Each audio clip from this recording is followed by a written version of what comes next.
Welcome to your Liberty Hockey One weekly wrap. Round 4 is done and dusted, and we're here to go through it. Liam Ellison alongside me is Renee Cusick.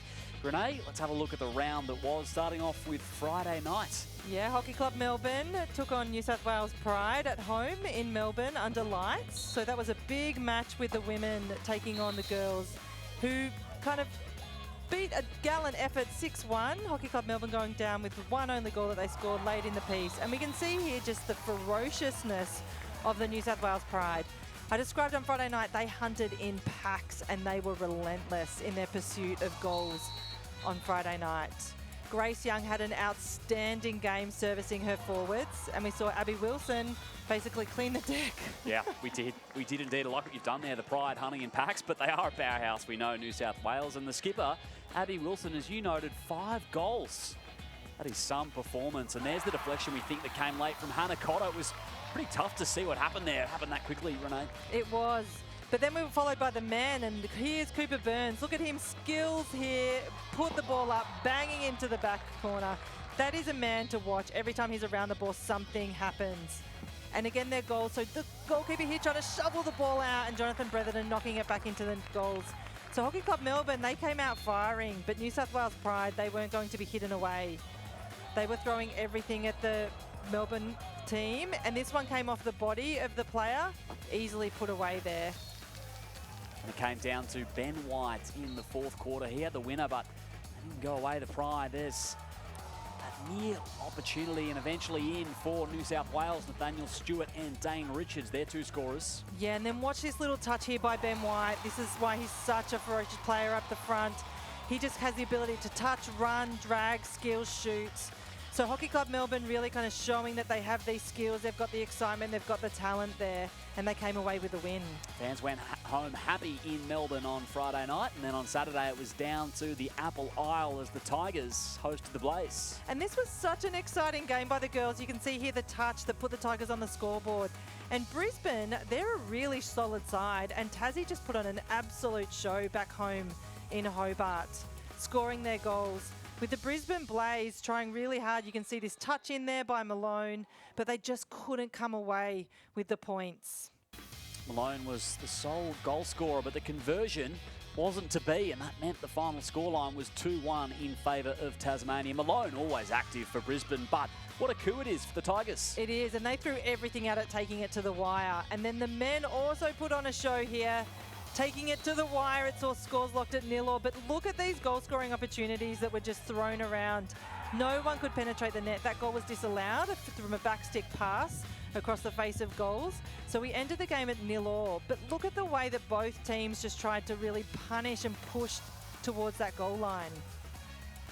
Yeah, plenty to be pleased for on regular time, but we couldn't split them through the 60 minutes of Liberty Hockey One game time. So it went to penalties, and that's where the Tigers really stood up. And it did, and it was this man you see on screen, the agile goalkeeper that just disallowed everything. I mean, look at the way that he jumps all the way over the pitch.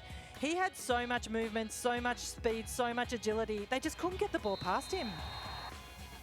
Only one went through in the end for the Blaze. 3-1 was the penalty scoreline. They get the job done. And then over to Perth on the Sunday. And first up, Renee, it was the men. It was. And Jed Snowden receiving that drop down there, putting the ball away easily with his one-on-one.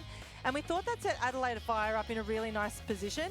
But as I said, Perth are the ultimate comebacks. They would not be disallowed in front of their home crowd to not put on a show. And we see here Wickham, he kind of drew blood first or getting it back, and he cleaned up with his one-on-one. If they are the comeback kings, it's 2 weeks in a row now for Perth. Adelaide, they were up 2-0 at the halftime break, and that close opportunity that could have tied it up didn't go in for Kyton Rayner. It did, and that's one that they're going to be thinking about on the flight home. And look at this, peppering the goal there, Wickham, and finally bringing it down to touch it into the net. So they end up kind of bringing it away, and Perth were just so gallant. They just kept driving and driving and driving. Like, look at that R2 post, how much passion this side has. Brodie Foster with the winner. They move up to 3rd position, Perth. And then it was over to the women and the Thundersticks. They are flying 5-0 the scoreline here, Renee. They sure are. Anyone who comes up against them has to bring their A game. Look at Eva Drummond just finishing off here. The deflection past the goalkeeper, then the one-on-one. Even these goals, look at this passing. They've just absolutely worked out their tactics here. They're so solid, they're so confident, they're telling everyone we are here and you are going to have to play if you want to come up against us. One of the storylines coming into this game was the two Dutch internationals facing off, and Ava Drummond came away with the chocolates and she really lit up the scoreboard. Didn't she? And she just didn't want to light it up. She wanted to stain it, wanting more goals. She said after the game, after she already bagged 4. So they're going to push forward, and they're clearly on top of the ladder for good reason. I mean, look at this finishing that you've got from Drummond. Yeah, I've got 3 of the top 4 goal scorers coming into the match, and then Ava Drummond will add to that. Here's the men's table at the conclusion of round 4, and the Chill sit atop. They will, and we are going to see movement in this ladder as we kind of finish up those round games and catch up with the buys. So you'll start to see this ladder kind of move and shift as we progress into the second half of the season here. Yeah, that's right. Perth moving to 3rd, but the Chill with a game in hand, looking the goods. And then over on the women's, well, the goal difference, 19, 4-zip, Perth. They are looking dominant. They are. They've made a statement here. Come and get us.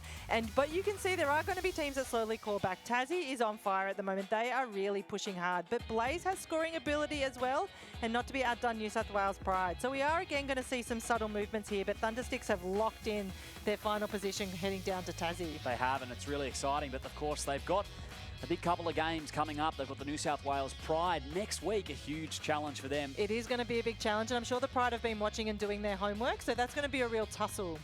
It's been fun. Liberty Hockey 1, round 4, done and dusted. Can't wait for you to join us next week in round 5. We'll catch you then.